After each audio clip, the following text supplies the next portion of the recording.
Hey y'all, welcome back to my channel. This is Jillian from Maxie Makes Magic. Happy New Year, everybody. Can we believe that it's 2025? Because I can't, but here we are. And today's video is going to be a little bit different. We're going to be looking at the value and the moderate resorts at the Walt Disney World Resort to determine which one works best for you and your travel party. Now, here's the thing that people will not tell you about staying at the hotels in Disney World. There's really no wrong choice that you can make because no matter where you stay, you're picking what's best for you and your travel party. This is Pascal, my cat. He's going to sit here for a second and tolerate me, but he did jump up, so he's gonna join me for a second. But what people are not gonna tell you is that your Walt Disney World vacation and the hotels you choose, the parks you choose are all based on what works best for you and your travel party. So depending on where you like to go, how long you want to be there, all these different parameters you have to consider. One of the main things you have to think about is what type of hotel do you want to stay at. Now, we're not talking about deluxe resorts today.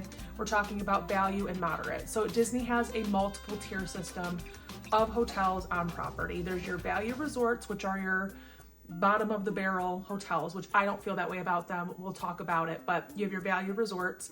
Then you have your moderate. They're a step up from value. They're that middle ground, more amenities, more recreational items, all that kind of good stuff. And then you have your deluxe resorts, which are luxury. So your spas, bigger rooms, typically suites. Really today, we're just talking about value and moderate. Back in October of 2024, my husband and I stayed at All-Star Sports Resort on the Walt Disney World Resort property. And we also stayed at Coronado Springs, which is a moderate resort. And we had the best time on this trip. We went for about a week and it was awesome getting to stay between both a value resort that I went to growing up as a kid and a moderate resort that I had not ever stayed at before and really hadn't traveled to in quite some time.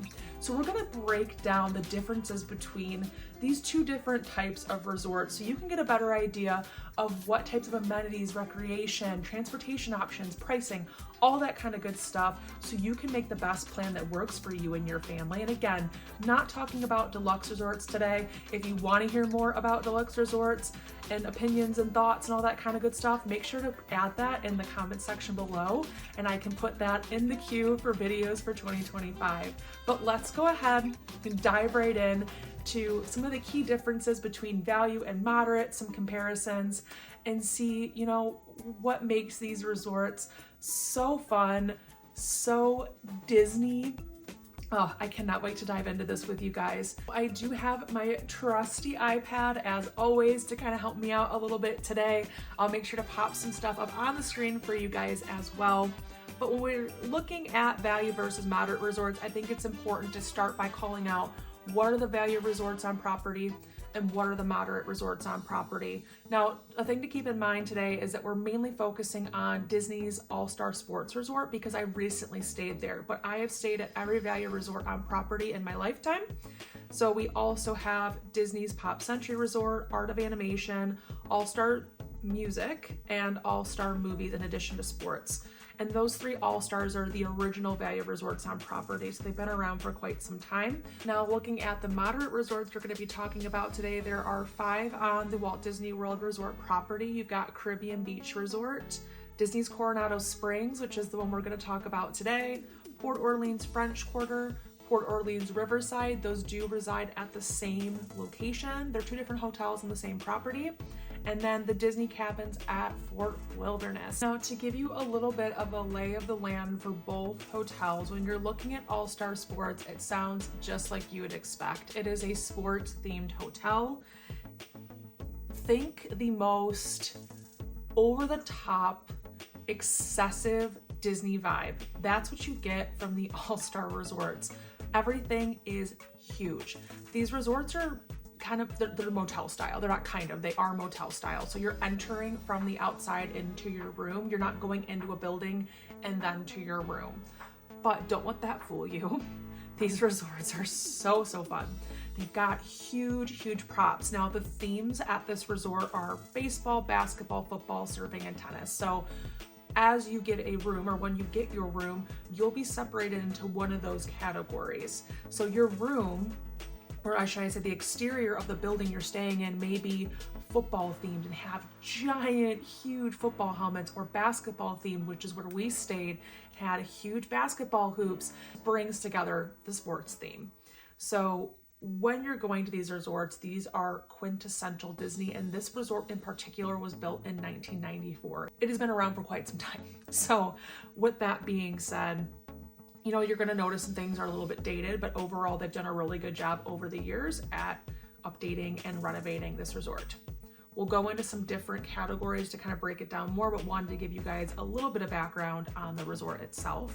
Now, if we are looking at Coronado Springs Resort and diving into that a little bit more, this is, in my opinion, the nicest of the moderate resorts. It does feel a little bit more luxurious than some of the other moderates. It is a blend of, you know, Spanish, Mexican, Southwest American style. It's beautiful. There's a giant lake right behind the main new tower, the Grandestino Tower, that was just recently added, I think back in 2018, if I remember right. It's stunning. It's a very large property with multiple pools, multiple different areas that you're going to be staying in. Or again, it has a tower, which, just to break that down a little bit, there are some hotels on the Walt Disney World Resort property that have towers, and those are a bit newer. It's a newer trend on the property, and what we've noticed is these rooms tend to be a little bit more expensive and a little bit nicer and closer to the main amenities at the resort. So that's a unique thing that this particular moderate resort does have, but overall it's beautiful. I love this resort. We'll dig into it, like I said, a little bit more, but just to give you guys a background and kind of the flair, you're not going to have those big oversized caricatures of things or characters everywhere. You're not going to have giant Mickeys and football helmets and all that kind of good stuff. And there's nothing inherently wrong with either, but you don't necessarily get that here. We'll start with the value resort, specifically again, All-Star Sports. When we're looking at amenities, it's what's available to you at the hotel. What options do you have? So first and foremost, when it comes to dining, and we'll dive into dining a little bit more, there are 2 locations on property to enjoy. When it comes to recreation, there are 2 pool options to pick from. Now, I will say that there are sometimes when these pools are down for refurbishment, so make sure you're always checking the Walt Disney World website when you are booking your trip. There usually will be a warning in red text that will tell you what the refurbishment schedule is. In addition to that too, though, there are campfire activities, movies under the stars is a really fun one, jogging trails, playgrounds, arcade, really a lot of value for this level of resort. Not to keep using the word value, but there's a lot of value in the value resorts. One thing I will say about these hotels is they've got a lot of activities and things that attract families and kids. That is a good thing, but depending on your travel party, could also be a bad thing. Specifically with All-Star Sports, it is a sports resort, which means when there are big events like dance competitions, cheerleading, I know marching bands come down as well at the ESPN Wide World of Sports complex, those kids are all staying at these hotels. So it can get really, really loud. So it can be a positive if you want to have that fun Disney-fied environment for your kids and for your family, but it might also be a con depending on the time of year you go. If you want some R&R, you're probably not going to get that if you're going during that time of year. When we're looking at Coronado amenities, there are some similarities, surprisingly, but also quite a bit more, and we'll talk about that. So looking at Coronado Springs Resort, there are 10 different dining locations, so quite a bit. And before I dig in further, keep in mind this is a convention resort. You're going to have folks that are at this hotel for business. So the fact that they have that many dining locations is not surprising whatsoever. There are also 4 pools. When we're looking at overall amenities similar to that of the All-Star Sports Resort, there are also campfire activities, which all that essentially means is there is a fire pit where you can go and roast marshmallows. And then if you also want to do s'mores, they have s'mores kits for purchase. So that's super fun. They do movies under the stars as well, which, to give a little background on that, essentially there is a giant blow up movie screen that either will be at the All-Star Resorts by one of the pools or at Coronado on the lawn right behind the Grand Casino Tower in the lobby for you to watch a Disney movie. And they don't post what the movies are going to be, so they're constantly rotating out classic Disney films and more modern ones for you to watch. So it's kind of fun to see which ones they're playing at night. There are also volleyball courts here, a playground, jogging trail, arcade, spa and fitness center, which is chef's kiss. To be able to have that at a Walt Disney World resort is rare. So really cool that they've got a spa and a fitness center. And they also have paid experiences. So if you want to do their Colors of Coronado painting experience or Spanish mosaic art, those are an additional fee, but they are available to you. Just make sure you check the website to see times and availability at the location. So lots of great options here that you can keep in mind. When it comes to pros and cons for amenities, or I guess again, kind of going back to like we do with value resorts, like who are the folks that are staying at the resort? You are going to get a lot of business and convention folks. I didn't have too much of an issue with that because I'm a grown adult with a job. So I'm very used to being in that environment and seeing suits around me. But for some people, they might not want all of the hustle and bustle and foot traffic and business talk when they're dining on vacation at the different restaurants or just around the resort. They might not want to be in that type of an environment. So not a huge deal breaker for my husband and I, but definitely something to keep in mind that you are going to have folks on property that are there for business that aren't necessarily there for Disney. Overall, both hotels have really nice amenities and things available to you. Obviously, there's a little bit more available at Coronado. You do have more dining locations, you just have more of everything, which isn't surprising. It's a moderate resort. But I will say, and I want to focus on pools because I think pools are pretty important for most folks when they're trying to decide on the hotel they want to stay at. All-Star Sports has really great pools. The Surf's Up pool is huge. It is going to be under refurbishment from January to April of 2026, so just keep that in mind. But that's kind of the cold season down in Florida, so you might not be swimming anyways. And they also, back by the baseball section, have their Grand Slam pool as well. So they do have 2 really good pool options. The Surf's Up pool is going to be busier than the Grand Slam.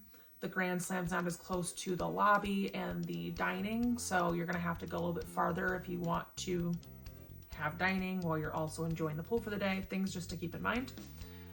Now, looking at Coronado Springs, there are more pools. They have 4 different pools on property. Now, the main pool is the Lost City of, I believe it's pronounced Cibola Pool.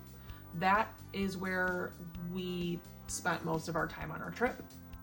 There are also leisure pools at what they call settlements. So the different areas of the resort are not broken up by sports themes, they're broken up by settlements. So there's casitas, ranchos, and cabanas. So those also have a pool each. So if you are not close to on property the main pool, you do have another pool by where you are staying. But that's something to keep in mind, is that the resort is massive. It's absolutely massive. So with that being said, you might have a pool by your room, but if you want to go eat or dine, you have to go all the way to the main lobby tower, or you have to go to the Lost City of Cibola Pool in order to get something to eat. So just bear that in mind. There are pros and cons. You are going to be a little bit more compact at a value resort, so going between eating and relaxing is gonna be a little bit easier, so that's a pro for the All-Stars, but you don't have as many pool options at the All-Stars. Those are kind of the only two that you get to work with. The other thing at the Lost City of Cibola pool, I will say, is it is stunning. The dining location there is awesome. We're gonna go into it more. It has a slide, so that's a bonus as well. Super fun. Your playground's there, your volleyball court, and also it has the largest hot tub on the Walt Disney World resort property. However, what I want you to keep in mind are two things. One, you're gonna have kids in these hot tubs, or in this hot tub, but there are gonna be kids in it. So if you have an issue with that, maybe not a deal breaker for you. The other thing to keep in mind too is because there's that giant lake on the property, there are tons of ducks. So when we were staying there, every 30 minutes, people had to be called out of the Lost City of Cibola pool because ducks kept going in the water, and obviously that's a health and safety issue, and they have to check the chemicals in the pool to make sure it's safe to swim.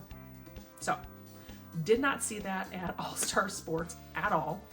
So, a little bit of a deal breaker. That was a little bit frustrating, I'm not gonna lie, but it wasn't super warm when we went, so going in the pool wasn't really our prerogative. We just kind of wanted to hang out by the pool, have a drink, and relax. So, whatever works for you. I think both hotels have, again, great options. It just depends on what you are looking to do when you're there. Let's talk about nobody's favorite topic, pricing. I just took a chunk of time in 2025. I looked from May 15th to the 18th to get an idea of what pricing looks like at the resort.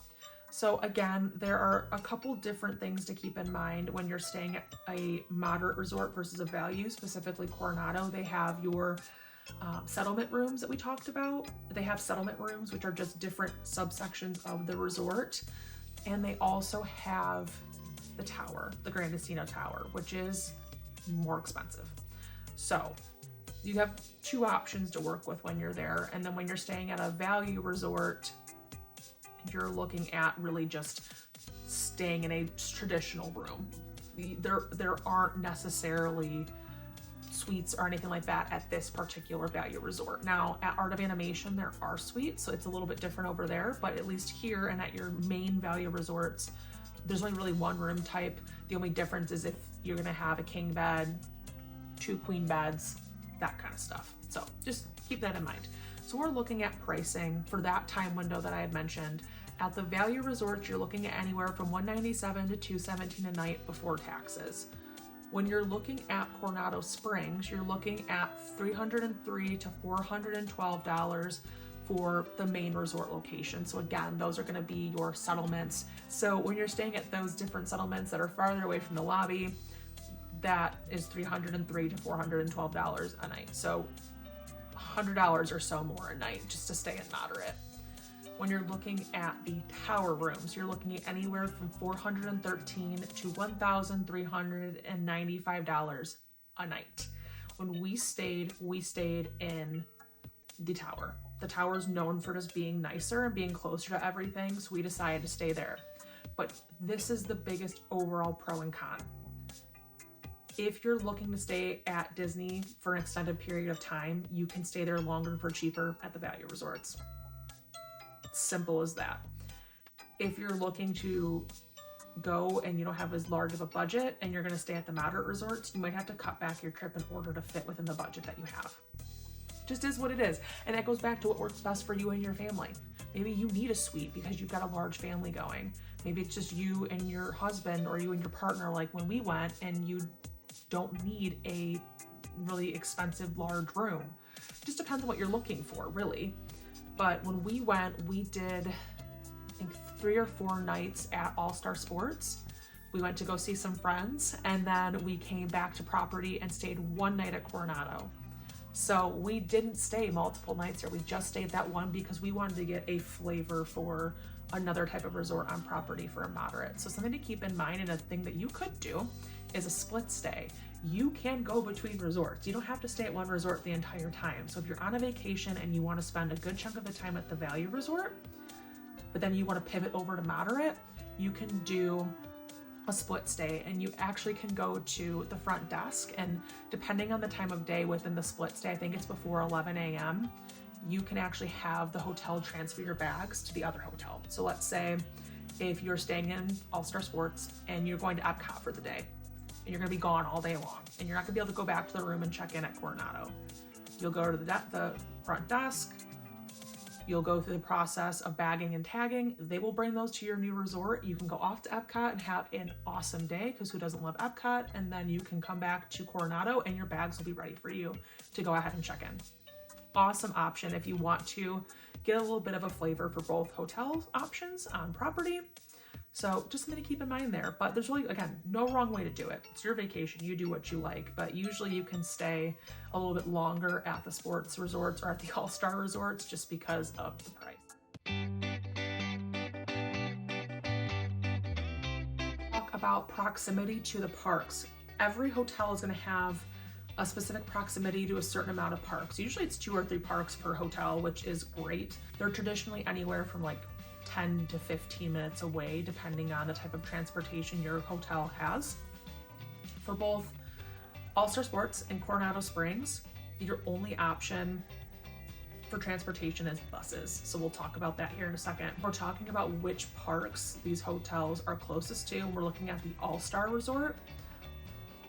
It doesn't matter which one you're staying at. It doesn't matter if it's sports, music, or movies, they're all right next to each other. So we're looking at the All-Stars in general. You're closest to Magic Kingdom, Epcot, and Hollywood Studios, which means if you're gonna be spending more than one day at Animal Kingdom, these might not be the right hotels for you. So just keep that in mind. When you're looking at Coronado, you're closest to Epcot, Hollywood Studios, and Animal Kingdom. So if you're gonna be going to Magic Kingdom for multiple days, this might not be the most ideal hotel for you to stay at because you're a little bit farther away. So just kind of get an idea of what parks you're going to be going to and then select the hotels based on that. People don't always estimate properly for transportation time, so you might want to change up where you're staying.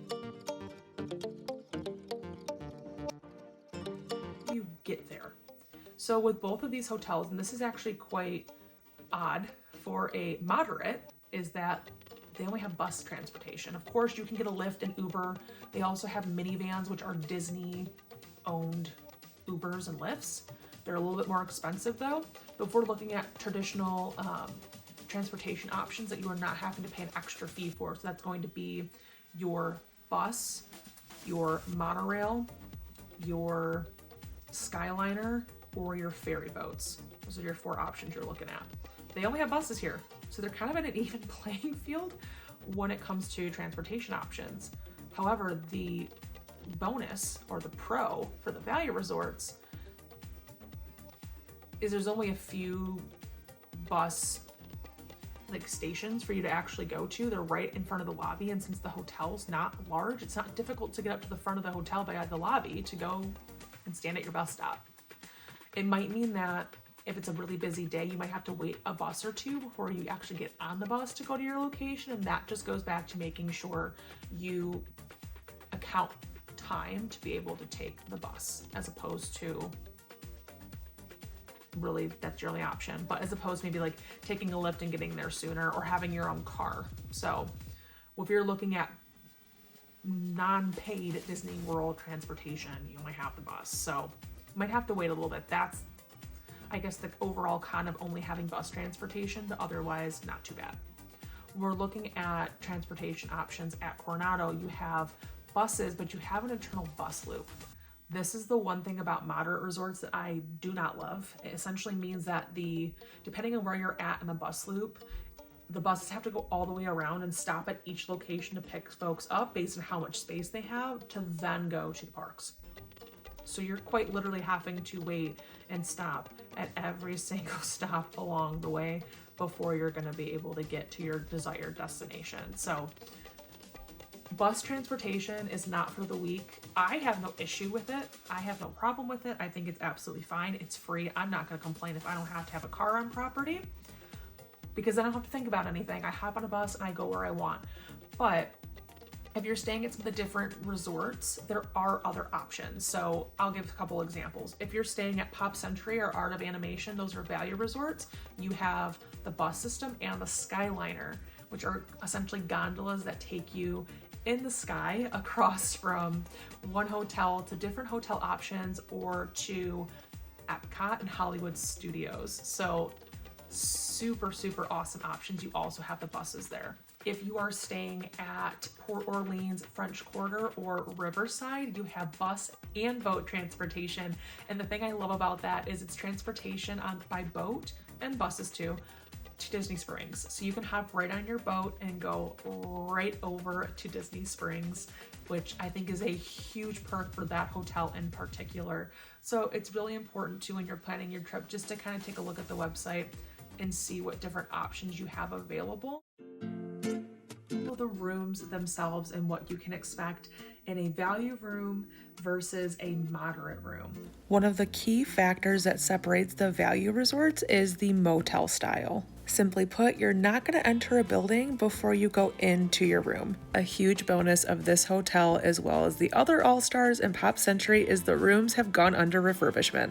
The rooms have gone away from the over-the-top theming and gone for a more minimalist approach. As a 90s Disney kid, I do miss the nostalgia of the old rooms, but the new ones are so much cleaner and optimized space. The most notable change is the addition of the Murphy beds. You have the option to have a seating area or an additional bed within the space. With these updates, we also saw renovated bathrooms, which make things so much easier. There is a ton more storage space than there used to be. The last addition that I love is Hey Disney. It's Amazon Echo technology. So if you need to get more towels, coffee, anything to your room, it's how you can reach out to housekeeping. My two pros for the value resort rooms are one, that you're getting a brand new room at a cheaper price point, and two, because of that, the beds are new and super comfortable. My main con is that the buildings are older, and as a result of that, the walls are thin and things can get a little bit rowdy depending on who your neighbors are.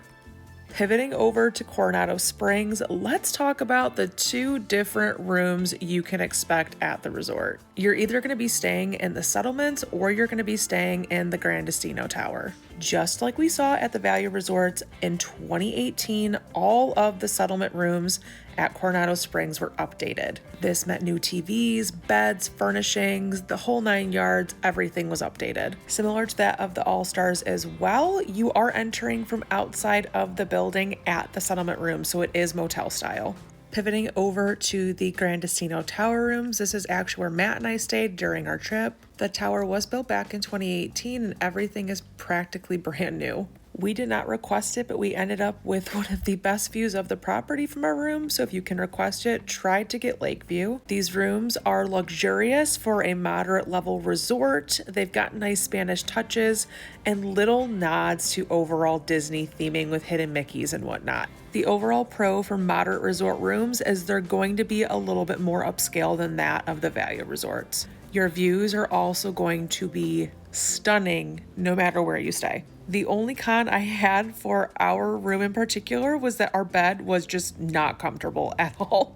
Otherwise, I don't think you can go wrong with staying at value or moderate in this case. We'll start with All-Star Sports because it's nice and easy and there are only two. So a thing overall to know about the value resorts is you're typically only going to have a couple dining locations. They are traditionally going to be a food court style dining location and a pool bar. Those are really going to be your only options that you have available. But the good thing is the food courts are open breakfast, lunch, and dinner. They're open all day. There's no downtime. So when you're hungry, you're going to have food available to you. So with the End Zone food court at All-Star Sports starting there, it's open from 6:30 a.m. to 11 p.m. There's a numerous amount of fare or food that you can enjoy. It's usually American. There's breakfast platters, omelets, bakery case items, burgers, sandwiches, pizza, pasta, salads, your typical American stuff. And there's also the coffee and beverage stands where they have the refillable cups. Essentially, you buy a refillable cup and then you can bring it throughout your stay. I think it's 14 days long if I remember right. I'll add the correct time frame in the video, but essentially it's a refillable beverage cup that you can go up at any time and get a beverage and you don't have to pay for it, or you already did pay for it ahead of time. So I think the food at the food courts is good. I am a very picky eater in general, so I am going to be your chicken burger and fry type girly. So for me, I think it's great. I think there's a good amount of options there that keep everybody happy. Nothing overly impressive. It's going to be like a step above college food court food, being honest, but I still think it's decent. I don't think it's bad. It's not anything groundbreaking, but the thing I like about the food court options is that there are, at least at the All-Star Sports Resort, the option to mobile order. So you can mobile order from your room and then can pick it up whenever you're ready. They have updated a lot of them recently. All-Star Sports has been updated. I know Pop Century is going through an update right now, so they look really nice. And there are seasonal eats and treats available too. When we were there, we had pumpkin nachos, which probably sounds wild, but it was essentially like a pumpkin cheese sauce. They had cranberries on it, pumpkin seeds, chicken, so good, highly recommend. And then again, you have that rapid refill beverage station. And the good thing about that, again, is because these resorts are not huge, they're very easy to get back to and to go to and refill your beverages. Only cons, you know, limited options, very casual dining only. There's really no like nice date night options at these resorts, and there's no dedicated coffee locations. So you're not going to get your typical Starbucks or Joffrey's coffee when you're here. There also are pool bars. At this location, there's the Grandstand Spirits pool bar, open from noon to 11.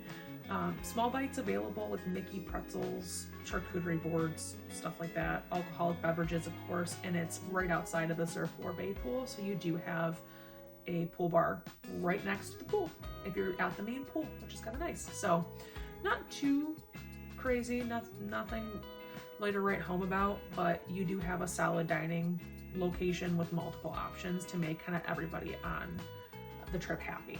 So just keep that in mind. Now we need to talk about Coronado Springs because there are 10 different dining locations here. And again, because this hotel is a convention hotel, it is not surprising that there are so many dining locations.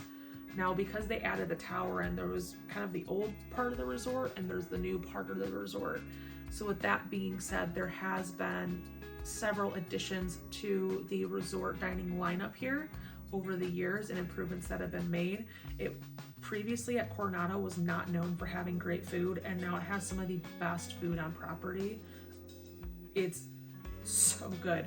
I'm not going to dive too deep into every location specifically because we'd be here for another hour, but I'll focus on the highlights for each one and kind of the style of dining available. For the first thing we can look at to compare to All-Star Sports is El Mercado de Coronado. That's your food court style location. Mexican, American fare, lots of cool different options to try. One thing I loved about this when we went there, they've got a dedicated coffee location, so you can get specialty items. If you want a latte or a cappuccino, you can get that there. They also had Joffrey's Donuts, loved that. There's a flair to some other items. We went for breakfast, they had empanadas. It was awesome.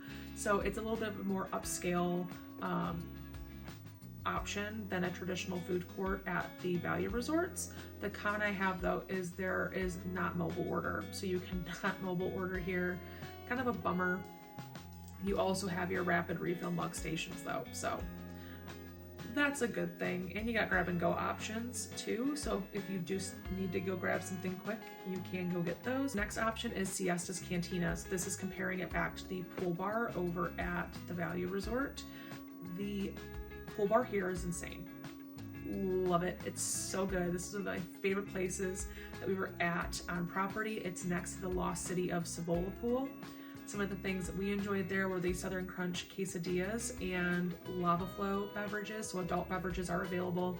Margaritas, they've got frozen drinks. So that's a good one for my adult friends, but also has a lot of fun options for kids too.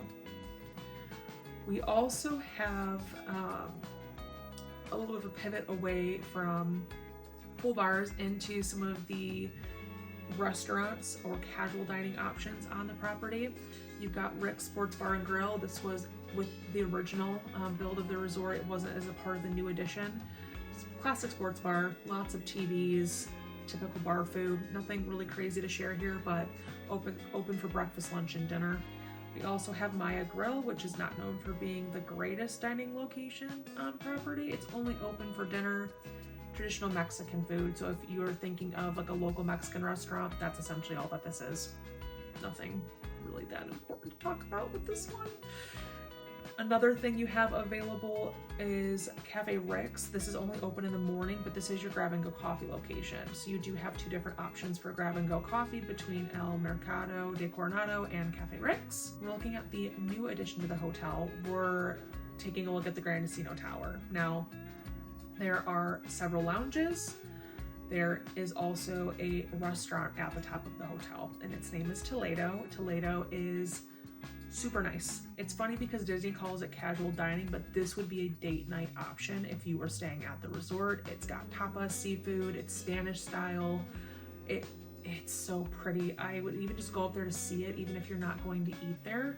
It's stunning. It has great views of the surrounding area, and specifically if you go for dinner and you're a big fireworks person, Epcot and Hollywood Studios fireworks go off most evenings, so you'll be able to see that if you're near the windows at the dining location. So if you know you're going to be there around the time that the fireworks are going on, it might be worth it to put a request in to see if you can get a window view or a window dining seat or dining table, so you're able to watch the fireworks from where you're sitting. You always can put requests in when you're putting in a dining reservation, so you can request it. It might not mean that you get it, but it's worth giving it a shot. There is also a lounge right across from Toledo called Dahlia Lounge. It's a rooftop lounge. There's outside seating, and you have to go check it out. You can see Hollywood Studios from over there. You can see Swan and Dolphin Resort, miles and miles and miles at this lounge. It's absolutely stunning.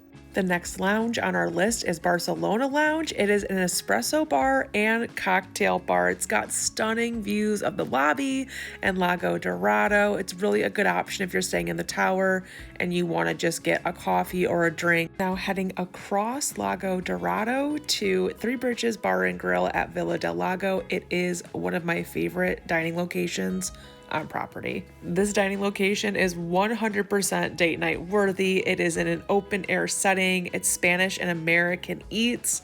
One thing I really liked about it is that if you were at the right dining table, you could actually see the Epcot fireworks. So as always, ask for that. It does open in the evening, so keep that in mind. And there is mobile order available as well, which I really like about this location. When we were there, we did their sangria flight, which they are known for. We also did their white queso dip, their steak frites, and their churros. And our meal was absolutely awesome. We shared everything you're seeing here, and it was the perfect amount of food for both of us to enjoy. The last dining location on the Coronado Springs property is the Laguna Bar. It is a lakeside bar that's open from 5 to 11 p.m. and features entrees and apps from Rick's Sports Bar and Grill. I hope you guys enjoyed today's video and diving all into the value and moderate resorts at the Walt Disney World property.